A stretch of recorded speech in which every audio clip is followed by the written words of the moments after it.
Hi, welcome back to Authentic Heart and Soul. I know it's been a minute since I've been on here. My apologies.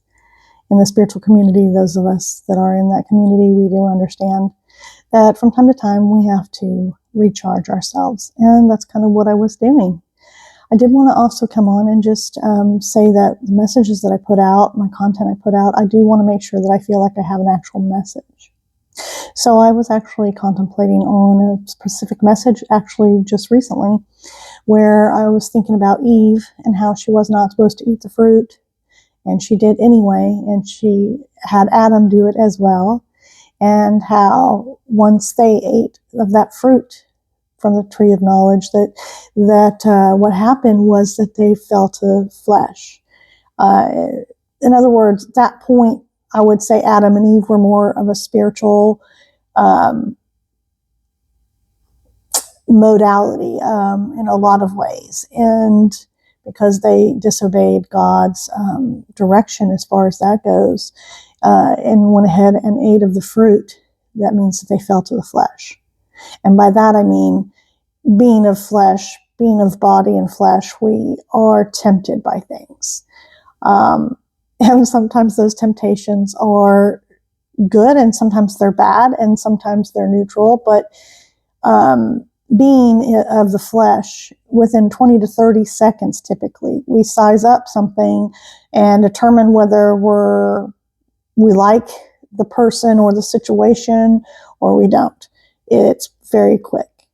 However, I think that can sometimes not bode well for us. So sometimes I think that we need to sit with a person or a situation a little bit more, rather than making something kind of rash in that 20, 30 seconds. Allow the grace to really get to know a little bit more about this person or the situation, instead of just determining within that subconscious level of that 20, 30 seconds.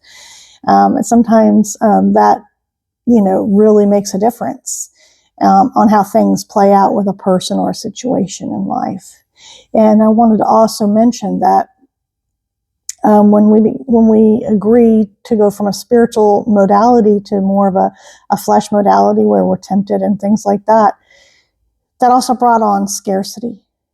That brought on lack. That brought on want and desire.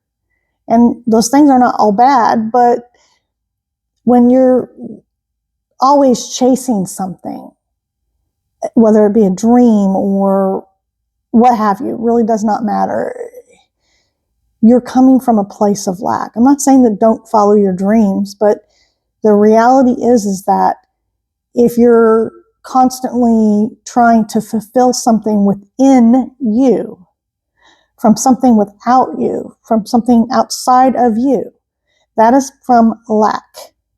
Having an understanding that we are still spiritual in essence, but we come here and we have a physical incarnation.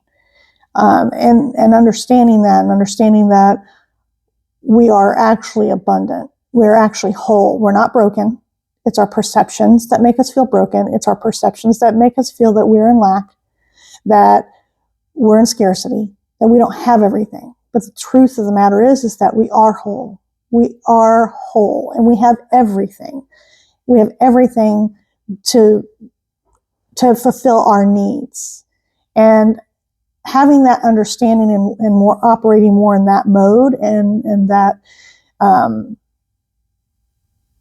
way of life, if you have that, I guess that's the best way to put it, is from abundance. And that can change the entire game of life, because those of us that are coming from a place of scarcity and lack, we're constantly trying to compete with everybody else and to get more and more things, and we continue to feel like we're not. It's always elusive. It's like chasing that carrot around a track. You're never going to get the carrot because it's not set up for you to get the carrot. When you look at things from that perspective, when you take that stance, and that's how you go after things. You're going to constantly continue to feel that you're not getting where you're trying to get. And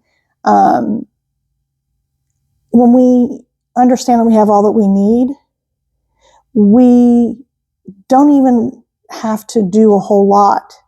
What happens is the universe will answer, and the universe will bring in things, bring in opportunities, bring in people, bring in situations that are in alignment with us if we allow it to do that. But we have to understand that we have everything that we need to have, because there's a big difference between needs and wants. It's more what I'm probably trying to get to is that when we have a bunch of wants and only focus on our wants, that's from lack, that's from scarcity. That's never going to get us abundance. No matter how you work the equation, that's never going to give abundance. Understanding that we're abundant beings and that we are whole and that we are content and we have all of our needs met within ourselves, then our outward world and the universe, things just start to unfold and be attracted in, and things are aligned. I mean, how many of us exhaust ourselves going after something? We just keep exhausting ourselves, and we don't understand. We try different approaches and we just exhaust ourselves. We don't understand why. Why is it not working? What am I not doing? And I've tried multiple things, and it's because of that. You're exhausting yourself, and so it's like you're fighting the current. You're swimming upstream, and all you're doing is exhausting yourself. Trust the current. Trust the current. The current knows where to take you. The current knows how to bring you the rewards that are aligned with you. So just wanted to come on here and just share a quick message. I know it's kind of long, but I just thought I'd share. All right. Thanks for listening.